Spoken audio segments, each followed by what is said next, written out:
बिस्मिल्लाहिर्रहमानिर्रहीम। अस्सलाम वालेकुम। उम्मीद आप सब ठीक होंगे जी। तो क्लास 10 आज हम लोग क्लास 10 की फ़िज़िक्स का जो चैप्टर नंबर 12 है ज्योमेट्रिकल ऑप्टिक्स, इसकी हमें काफ़ी डिमांड आ रही थी कि आपने इसका थर्ड पार्ट जो है वो अपलोड नहीं किया हुआ। तो आज हम लोग इसका थर्ड पार्ट जो है वो अपलोड करेंगे, ठीक है। इस सबसे पहले तो मैं सॉरी बोलूँगी क्योंकि काफ़ी इसकी रिक्वेस्ट आती रही है और मैं असल में भूल गई थी।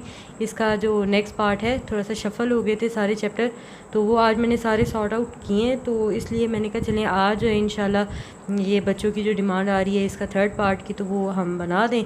तो अब आपका छोटा सा काम, यह वीडियो मैं आपके लिए बना रही हूँ, आपने इस वीडियो को ज़्यादा से ज़्यादा लाइक करना है, ठीक है। तो अभी अपनी वीडियो जो है वो हम स्टार्ट करते हैं।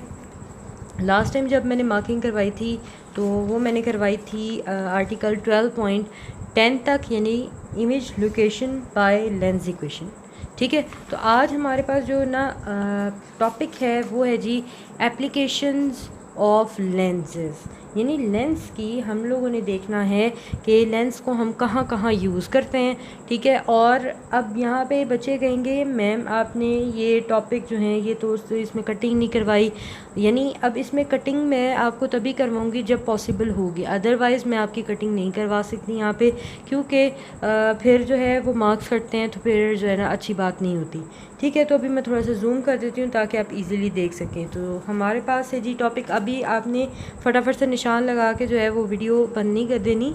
इसमें मैंने काफ़ी जो है ना वो टॉपिक बनाए हुए हैं, वो भी आपने देख लेने हैं। सबसे पहले आपको ये पता होना चाहिए कि ये टॉपिक क्या बता रहा है। हमें बता रहा है एप्लीकेशन ऑफ लेंसेज, यानी लेंस को हम लोग कहाँ कहाँ यूज़ करते हैं, ठीक है। तो ये कैमरा में यूज़ होता है, स्लाइड प्रोजेक्टर में यूज़ होता है, फोटोग्राफ एनलार्जर में यूज़ होता है, वगैरह वगैरह, ठीक है। तो आज हम लोग इस टॉपिक को कवर करेंगे। तो कैमरा है, कैमरा का जो है ये आपको शॉर्ट क्वेश्चन भी आ सकता है, ठीक है, और बाय पार्ट्स ये लॉन्ग में भी आ सकता है, ठीक है। यानी इसके दो पार्ट बना के वो आपको दे सकता है, 2-2 नंबर के, तो 4 नंबर के आपके बन जाते हैं।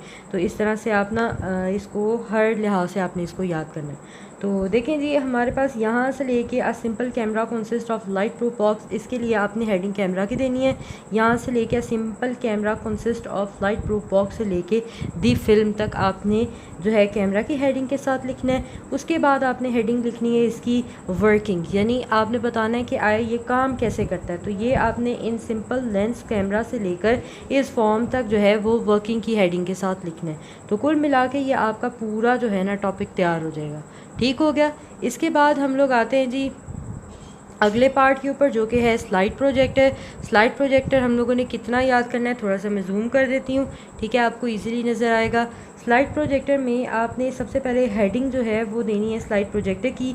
अब यहाँ पे ये डायग्राम आपने लाजमी साथ में बनानी है, हो सके तो इसकी भी जिन जिन की डायग्राम्स हैं आप वो ज़रूर बनाएं, क्योंकि वर्किंग के साथ आप बनाएंगे तो आपको बहुत अच्छे जो है ना समझ भी आएगी और समझने वाले को भी आसानी हो जाएगी। तो यहाँ पे लिखा हुआ है ना figure 12.28 shows that how slide और मूवी प्रोजेक्टर वर्क्स, ठीक है।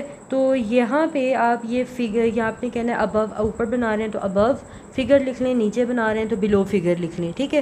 तो ये इस तरह से आपने फिगर का ये नंबर नहीं लिखना, फिगर बिलो या अबव आप लिख सकते हैं, ठीक है। ये यहाँ से लेकर तो पैरेलल रेस तक आपने स्लाइड प्रोजेक्टर के साथ हेडिंग देनी है, हेडिंग के साथ लिखना है। इसके बाद अगली आपने हेडिंग देनी है कंडेंसर की, ठीक है। कंडेंसर की हेडिंग देने के बाद आपने लिखना है the condenser is made up of 2 converging lens, यहाँ से लेकर यहाँ तक, ठीक है। ये कन्वर्जिंग की आ गई, ठीक है। इसके बाद हमारे पास आ जाता है जी, इसमें हेडिंग आ जाती है प्रोटेक्शन लेंस की, ठीक है। आपने प्रोटेक्शन लेंस की हेडिंग देनी है और इसको यहाँ से लेकर यहाँ तक याद करना है। अब बच्चे कहेंगे कि हमें इतनी ज़्यादा हेडिंग्स याद कैसे रहेंगी।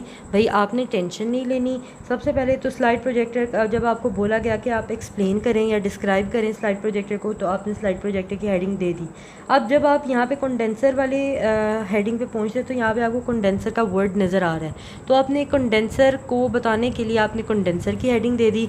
इसके बाद जब आप यहाँ पे पहुँचते हैं तो यहाँ पे आपको प्रोटेक्शन लेंस की मैंने हेडिंग लिखवाई है, तो इसकी आपको हेडिंग याद रखने की ज़रूरत कैसे आप इजीली याद कर सकते हैं, वो आप याद कर सकते हैं जी, प्रोजेक्शन और कन्वर्जिंग लेंस। यहाँ पे टॉपिक के स्टार्ट में ही आपको मिल जाएगा, तो ये इसके बाद आप यहाँ तक इसको लिख सकते हैं। इसके बाद हमारे पास है जी फोटोग्राफ एनलार्जर। फ़ोटोग्राफ एनलार्जर की आपने स्टार्ट में हेडिंग देनी है और in the case of photograph enlarger यहाँ से लेकर यहाँ तक एनलार्ज द इमेज तक, यहाँ तक आपने फ़ोटोग्राफ एनलार्जर के साथ लिखना है। उसके बाद आपने वर्किंग की हेडिंग देनी है और इसके बाद आपने बताना है कि working principle of photograph enlarger is basically the same as that of slide projector. ठीक है, यहाँ तक आपने वर्किंग की हेडिंग दे दी। उसके बाद आपने बताना है कि ये बनता कैसे है, तो आपने कंस्ट्रक्शन की हेडिंग देनी है। इट यूजेज़ फिर उसके बाद आपने लिखना है it uses a convex lens to produce a real magnified and inverted image of the film on the photographic paper. ठीक है, यहाँ तक आपने इसको याद करना है। उसके साथ ये डायग्राम आपने ज़रूर बनानी है।